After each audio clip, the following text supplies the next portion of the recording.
सुप्रभात। देश विदेश के प्रिय नागरिकों, मैं धर्म सापेक्षता एवं संतुलन सिद्धांत का प्रतिपादक मुकेश सुमन आपसे संबोधित हूं। एक दुखद अप्रत्याशित घटनाक्रम के अंतर्गत अमेरिका के पूर्व राष्ट्रपति मिस्टर डोनाल्ड ट्रंप पर हमले का समाचार मिला। मिस्टर डोनाल्ड ट्रंप मुझे जानते हैं। भारत और ईरान के सहयोग से चाबहार परियोजना को अमेरिकी प्रतिबंधों से छूट देने के कारण मैंने उन्हें श्रेष्ठ राजनीतिज्ञ घोषित किया था। वे जब भारत आए तो प्रिंट मीडिया के माध्यम से मैंने उनकी भारत यात्रा का स्वागत किया था। यह समाचार पत्रों में प्रकाशित हुआ था। उन पर हुए हमले की कड़ी निंदा करते हुए मैं कहना चाहता हूं कि वहां की सीक्रेट सर्विस की यह धर्मनिरपेक्षता ही थी कि वह पूर्ण सुरक्षा प्रबंध नहीं कर सकी। प्रसन्नता की बात यह है कि मिस्टर डोनाल्ड ट्रंप घायल तो हुए लेकिन बच गए। धर्मनिरपेक्ष लोग इससे संयोग मान सकते हैं। जिस समय अमेरिका के पूर्व राष्ट्रपति मिस्टर बिल क्लिंटन दिल्ली आए तो उनकी स्टीम बस का स्टीयरिंग टूट गया था। ठीक उसी समय मैं उन्हें पत्र लिख रहा था और वह यह बात जानते हैं। विश्व नेताओं को अपने शुभचिंतकों पर भी ध्यान देना चाहिए।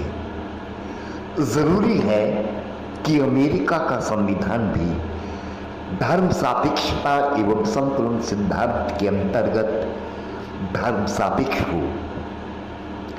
नागरिक धर्म के लिए ऐसा अनिवार्य है।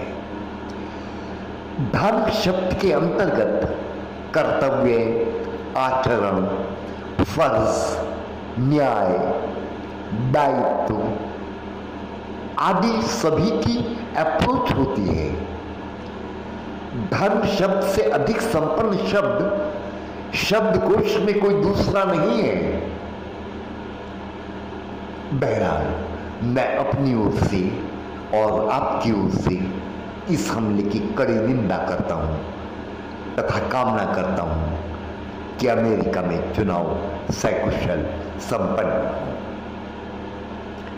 अब आते हैं विद्युत व्यवस्था की ओर। भूमिया देवता जानसठ रोड मुजफ्फरनगर के आसपास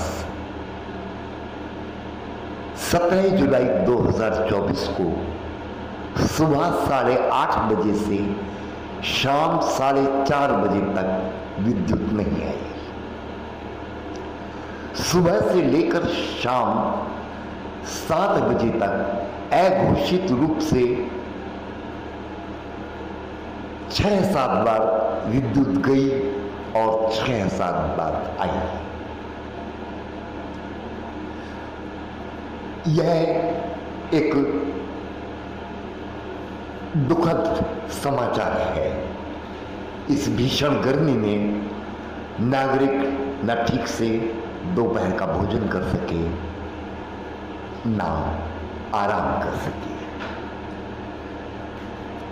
इसके बाद आते हैं इस बार बीजेपी की कम सीट विजयी होने के संदर्भ में।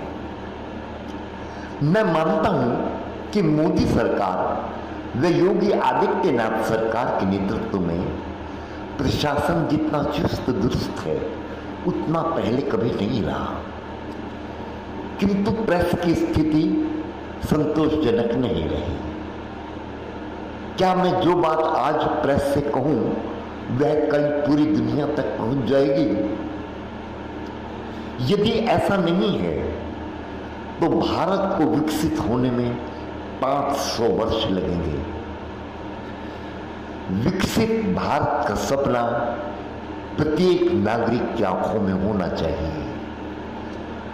विकसित भारत का लक्ष्य प्रत्येक नागरिक के दिमाग में होना चाहिए।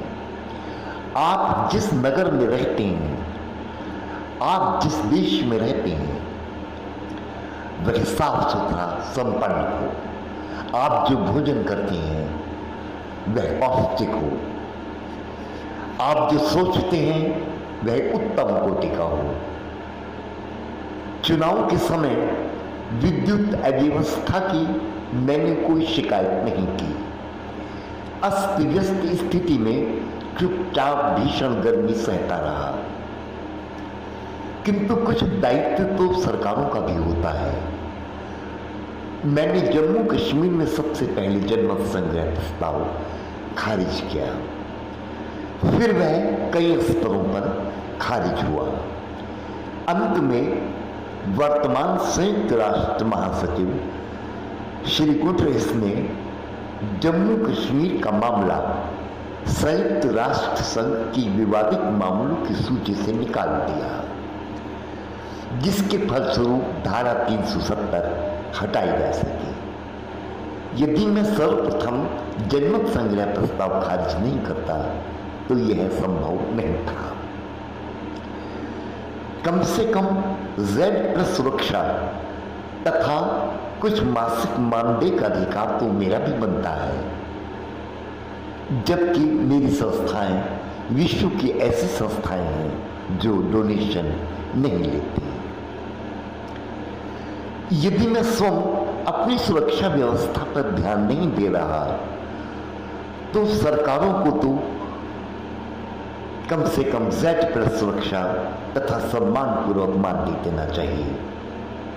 बात अपने अपने धर्म के पालन करने की है।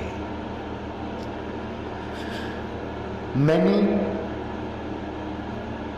दैविक आपदाओं से रक्षा के लिए, विश्व शांति व राष्ट्रीय एकता के लिए अयोध्या से राजघाट दिल्ली तक पदयात्रा की, किंतु मुझे प्राण प्रतिष्ठा समारोह में निमंत्रित नहीं किया गया। लेकिन मैंने इसका भी बुरा नहीं माना, किंतु कुछ तो सभी देवों के देवाधिदेव भी देखती हूं। अब अंत में मैं कहना चाहूंगा कि 3 वर्ष की बालिका के साथ बलात्कार का समाचार पढ़ने के बाद मैंने धर्म सापेक्षता एवं संतुलन सिद्धांत का प्रतिपादन किया था, किंतु इस सप्ताह मैंने 2.25 वर्ष की शिशु के साथ बलात्कार का समाचार और उसकी हत्या का समाचार पढ़ा है। आज का दिन मंगलमय हो।